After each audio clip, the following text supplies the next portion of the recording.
Hello students, आज हम पढ़ेंगे बसंत भाग 3 के पाठ भगवान के डाकिए, जिसके रचयिता हैं श्री रामधारी सिंह दिनकर। इनका जन्म हुआ था 13 सितंबर सन 1908 को। इनकी मृत्यु हुई थी 24 अप्रैल 1974 को। स्थान है सिमरिया घाट, बेगूसराय जिला, बिहार, भारत। बच्चे, जैसा कि हम जानते हैं कि डाकिया कौन होता है?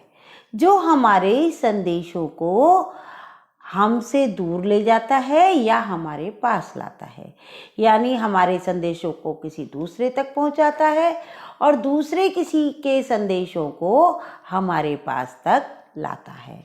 उसी प्रकार से यहाँ रामधारी सिंह दिनकर जी ने कहा है, पक्षी और बादल ये भगवान के डाकिए हैं। यानी ये भगवान के डाकिए हैं। हमारा डाकिया तो पोस्टमैन होता ही है, डाकिया होता है जो हमारे संदेश ले जाता है, लेकिन जो भगवान के डाकिए हैं वो पक्षी और बादल हैं। और वो क्या करते हैं, वो किस तरह से संदेश ले जाते हैं? जो एक महादेश से दूसरे महादेश को जाते हैं।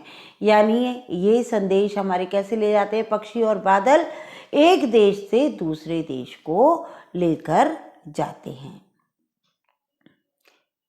हम तो समझ नहीं पाते हैं, मगर उनकी लाई चिट्ठियां पेड़, पौधे, पानी और पहाड़ बाँचते हैं। मतलब जो प्रकृति के संदेश होते हैं, पक्षी और बादल जो लेकर आते हैं संदेशों को, उन्हें हम नहीं समझ पाते। उनकी लाई हुई चिट्ठियां पेड़ भी पढ़ लेते हैं, पौधे पढ़ लेते हैं, पानी और पहाड़ सब पढ़ लेते हैं, लेकिन हम उनको नहीं समझ पाते। बाँचते हैं मतलब पढ़ते हैं।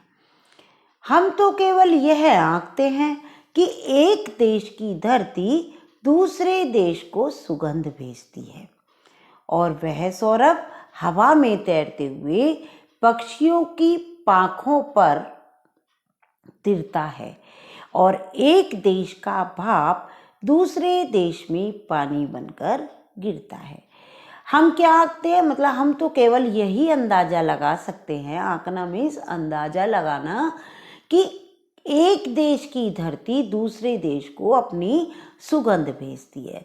और वो सुगंध कैसी भेजती है कि जो हवा में पक्षी उड़ते हैं उनके पंखों पर तैरकर, यानी सौरभ में सुगंध उनके पंखों पर बैठकर तैरते हुए एक देश से दूसरे देश को पहुंचती है और एक देश का भाप दूसरे देश में पानी बनकर गिरता है।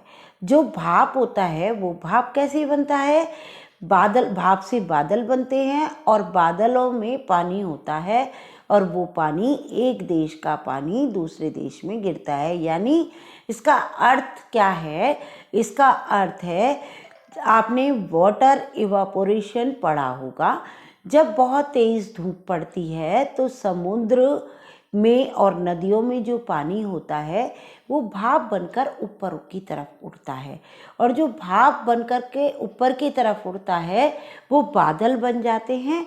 और जब वो बादल बरसते हैं, वापस हमारी धरती पर आता है वह पानी, तो वो पानी किसके रूप में आता है? वो पानी बरसात के रूप में धरती पर वापस आता है। और ऐसा नहीं है कि मतलब हमारे देश के बादल ज़रूरी है कि वो हमारे ही देश में बरसेंगे। वे कहीं भी किसी भी देश में जाकर बरस सकते हैं, है ना? तो इसी प्रकार से एक देश का पानी दूसरे देश में पानी भरकर गिरता है। जो भाप होती है वो दूसरे देश में जाकर के गिरती है। क्लियर हो गया होगा? आशा है आपको ये पाठ समझ में आ गया होगा। Thank you for watching my video. अगर आपको मेरी वीडियो पसंद आई तो लाइक करें, शेयर करें और सब्सक्राइब अवश्य करें, ताकि मेरी आने वाली वीडियो आपको जल्द से जल्द मिल सकें, सबसे पहले मिल सकें। धन्यवाद।